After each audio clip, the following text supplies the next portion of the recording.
নমস্কার বন্ধুরা, কেমন আছেন আপনারা? আশা করি সবাই ভালোই আছেন।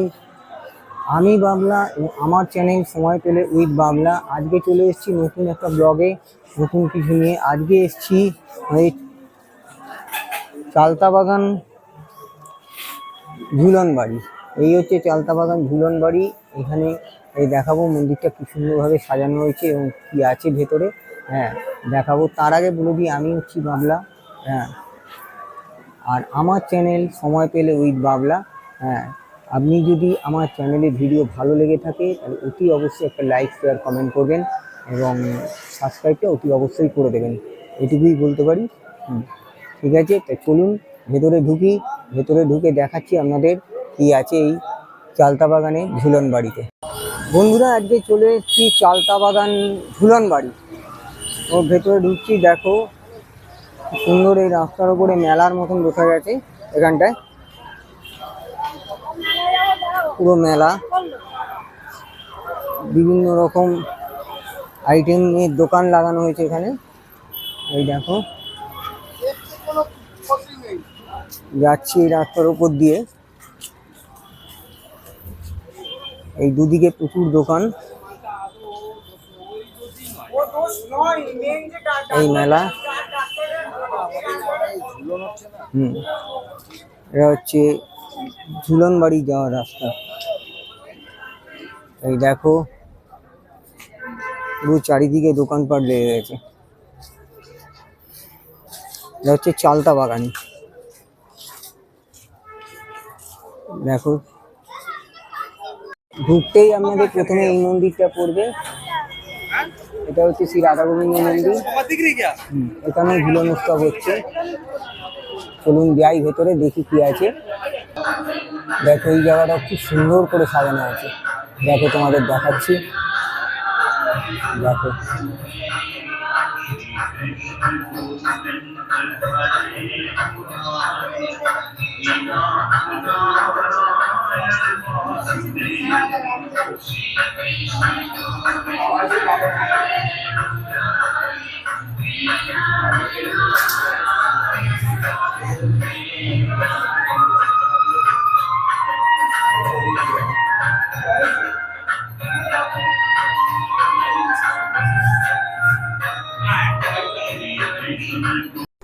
এই হচ্ছে ঝুলন বাড়ি। এই ঢোকার গেট, এখান দিয়ে ঢুকতে হবে। দেখো, ঢুকেই দেখো এই বাড়িটার উপরে একটা ঝাড়বাতি লাগানো আছে। এই দুদিকটা খুবই সুন্দর সাজানো। দেখো, খুবই ভালো লাগছে এই ঝুলন বাড়ি। এটা হচ্ছে চালতা বাগানের সেই বিখ্যাত ঝুলন বাড়ি। এই সামনে ঢুকেই তোমরা একটা ফোয়ারা দেখতে পাবে। এই দেখো, এই যে ফোয়ারাটা। আর এই হচ্ছে মন্দির, সাদা ধবধবে মন্দির। দেখেছো কত সুন্দর লাগছে মন্দিরটা। তবে আলোগুলো জ্বলেছে। এবারে তোমাদের দেখাচ্ছি, এখনো মন্দিরে আলো জ্বালায়নি, জ্বালিয়ে দেবে। এই দেখো, মন্দিরটা ঘুরিয়ে দেখাচ্ছি তোমাদের, খুব সুন্দর লাগছে। সব থেকে ভালো লাগছে এই যে মন্দিরের ওপরে দেখো পুরাণের সব কাহিনী তুলে ধরা হয়েছে। এই যে দেখো, দেখো এই পাঁচিলের যে দিনগুলো আছে এর মধ্যেই সব পুরনো যে পুরাণের কাহিনীগুলো আছে সেইগুলোকেই ধরে রাখা হয়েছে এই মন্দির চত্বরে। সারা দেয়াল জুড়ে দেখো এই কাহিনী তুলে ধরা হয়েছে ফটো ফ্রেমের মাধ্যমে। এই দেখো,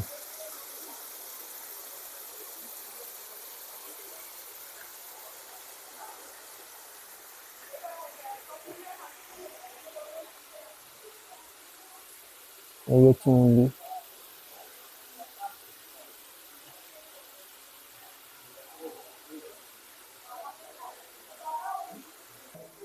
এবার দেখাই তোমাদের, দেখো কৃষ্ণ জন্ম থেকে শুরু করে টোটাল ইতিহাসটা এখানে তুলে ধরা হয়েছে। এটা যেমন হচ্ছে সপ্তম গর্ভের হত্যা, ঠিক আছে।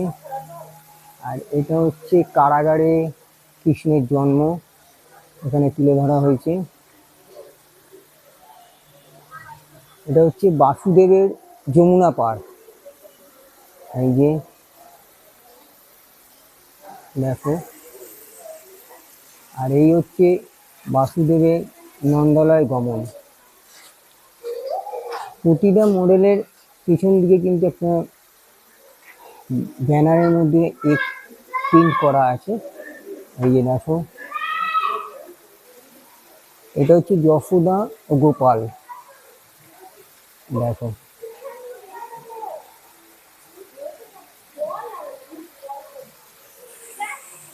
এটা হচ্ছে সেই পুতনা বধ, কৃষ্ণ যেটা করছে এটা। দেখো পেছনে তার ছবিও দেওয়া আছে, আর এইখানে মডেলগুলো করা আছে। তারপরে হচ্ছে কৃষ্ণের ননি চুরি, আমরা জানো এটা সবাই, কৃষ্ণের ননি চুরি দেখো। এই হচ্ছে কালিয়া দমন, এই যে দেখো, এটা হচ্ছে কালিয়া দমন।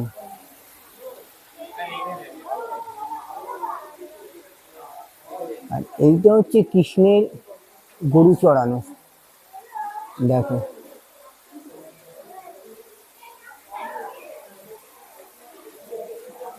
আর এটা হচ্ছে অগাসুর বধ, দেখো।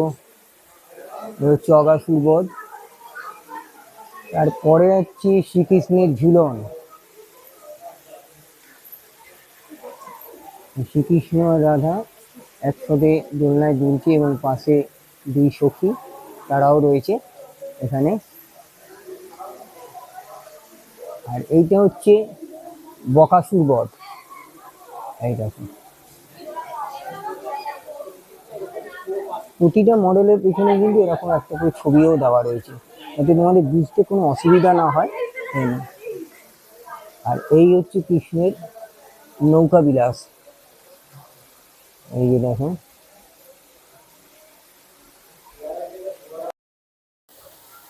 তোমরা কিন্তু যারা যারা ছোটবেলায় ঝুলন করেছো, ঝুলন উৎসব পালন করেছো এবং ঝুলনে সাজিয়েছো, তারা কিন্তু অতি অবশ্যই আমাকে কমেন্টে জানাবে এবং তারা কীভাবে ঝুলন করেছিল এবং কীভাবে সাজিয়েছিল।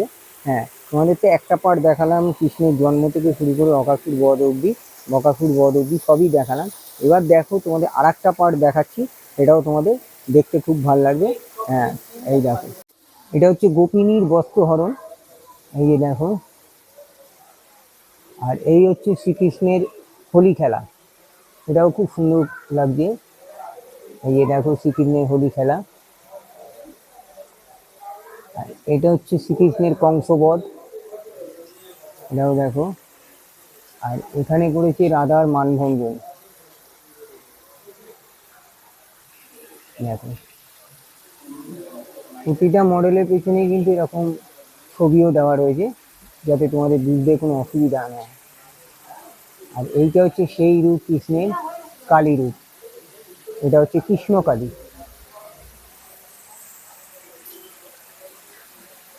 আর এটা হচ্ছে জরাসন্ধ বধ,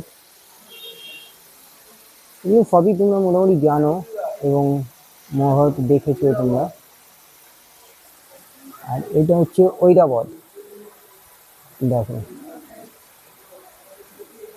এই হচ্ছে ঐরাবত।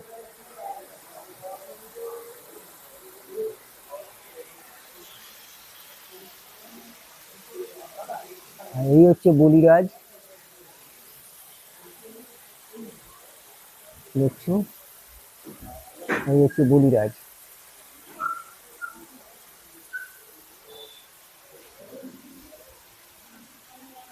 আর এইটা হচ্ছে সেই কৃষ্ণের পাশা খেলা, এই যে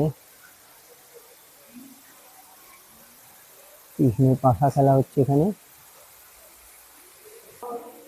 আর এই হচ্ছে দ্রৌপদীর বস্ত্রহরণ, এই যে এটা হচ্ছে দ্রৌপদীর বস্ত্রহরণ। এইটা হচ্ছে পার্থ সারথি। এই যে দেখো পার্থ সারথি। এই হচ্ছে অভিমন্যু বধ। এটা হচ্ছে অভিমন্যু বধ। আর এটা হচ্ছে কৃষ্ণের যুগল মিলন। এই যে দেখো।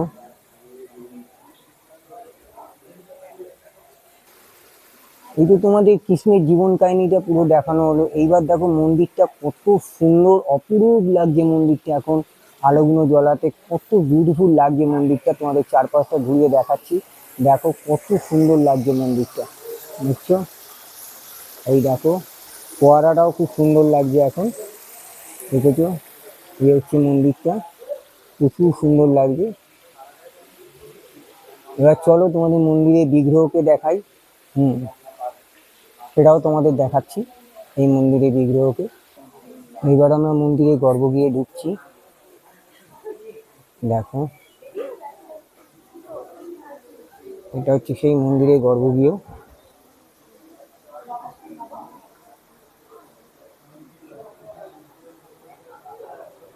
খুব সুন্দর করে সাজানো হয়েছে আজকে। আর ঢোকার সামনেই কিন্তু গেটের দুদিকে দুটো গজরাজকে রাখা হয়েছে। এই দেখো খুব সুন্দর লাগছে, দেখো খুব সুন্দর লাগছে রাধাকৃষ্ণকে।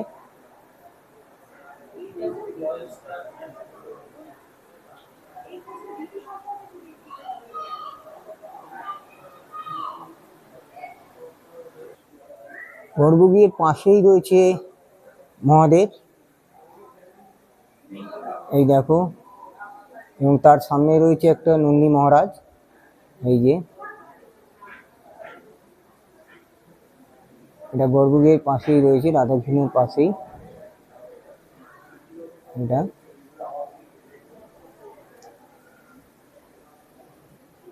এই দেখো মন্দিরের ওপরটাও কিন্তু খুব সুন্দর, কিন্তু কোনো রকম ফ্যান বা এসি কিচ্ছু লাগানো নেই, এবং আমার মনে হয় না এখানে গরমও লাগে। এবং দরজার কারুকার্যগুলো দেখো কত সুন্দর, এই দেখো খুব সুন্দর করে সাজানো হয়েছে।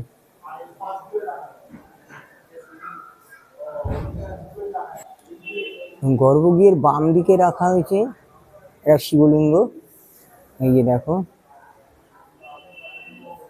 এই শিবলিঙ্গ, এটা ঠিক গর্ভগৃহের বাম দিকে রাখা হয়েছে। আর মন্দিরের দুপাশে দেখো দুটো তুলসী মণ্ডপও আছে, এবং তার দেয়ালের ওদিকে একটা বজরংবলীর মূর্তিও রয়েছে। এইদিকে একটা তুলসী মণ্ডপ, এবং এই হচ্ছে আর একটা তুলসী মণ্ডপ, দুদিকে দুটো তুলসী মণ্ডপও রাখা আছে। এই মন্দির সম্পর্কে যা ইতিহাস আছে এটা দাদার কাছ দিয়ে জানবো, ধর্মসার কাছ দিয়ে। আমাদের এই মন্দির সম্পর্কে আমাদের এই মন্দিরটি হচ্ছে 100 বছরের পুরনো। এমনকি আপনি যে ওই পাশের যে ঘাটটা দেখতে পাচ্ছেন ওটাও প্রায় 100 বছরের।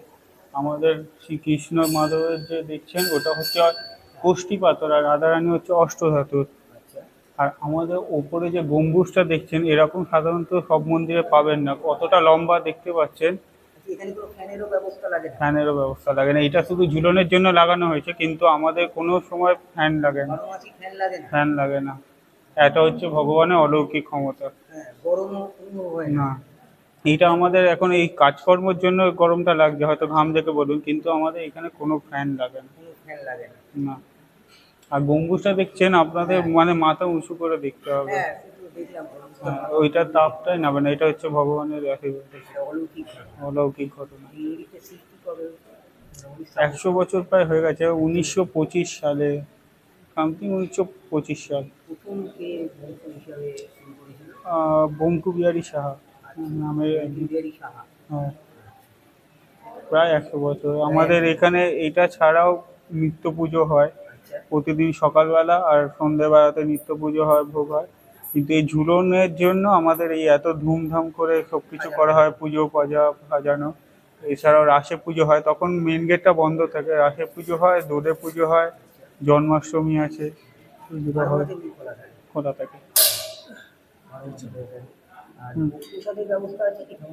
না, আমাদের অ্যাকচুয়ালি এখানে ঠাকুরকে ভোগ দেওয়া হয়, এবার যে আমাদের মালিক পক্ষ আছে তাদেরকে ভোগটা দিয়ে দিতে হয়, তার জন্য সাধারণ মানুষ চাইলে আমরা দিতে পারি, কিন্তু আমাদের হয়ে যায়, ভোগ আমাদের হয়। ঠিক আছে। হ্যাঁ। তো তোমরা মন্দিরের ইতিহাসটা শুনলে ঠাকুরমশাইয়ের কাছ থেকে, সে বললো মন্দির কবে স্থাপত্য হয়েছে, মোটামুটি 100 বছরের পুরনো এই মন্দিরটা তোমরা দেখলে, এবং এখানে যে বিগ্রহ আছে সেটা কি আছে, ধাতু দিয়ে তৈরি, সেটাও ঠাকুরমশাই জানালো, সবই তোমাদের জানিয়ে দিল ঠাকুরমশাই। হ্যাঁ, এই হচ্ছে মন্দিরের ইতিহাস। ঠিক আছে, দেখো তোমরা যদি তোমাদের আসতে ইচ্ছা হয় এখানে চলে আসতে পারো।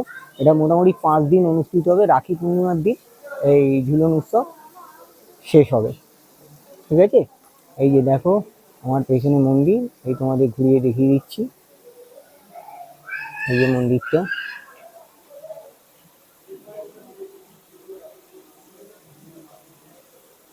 আর এখানে আসতে গেলে তোমাদের এই গিরিশপাট মেট্রোর 3 নম্বর গেট দিয়ে বেরোতে হবে।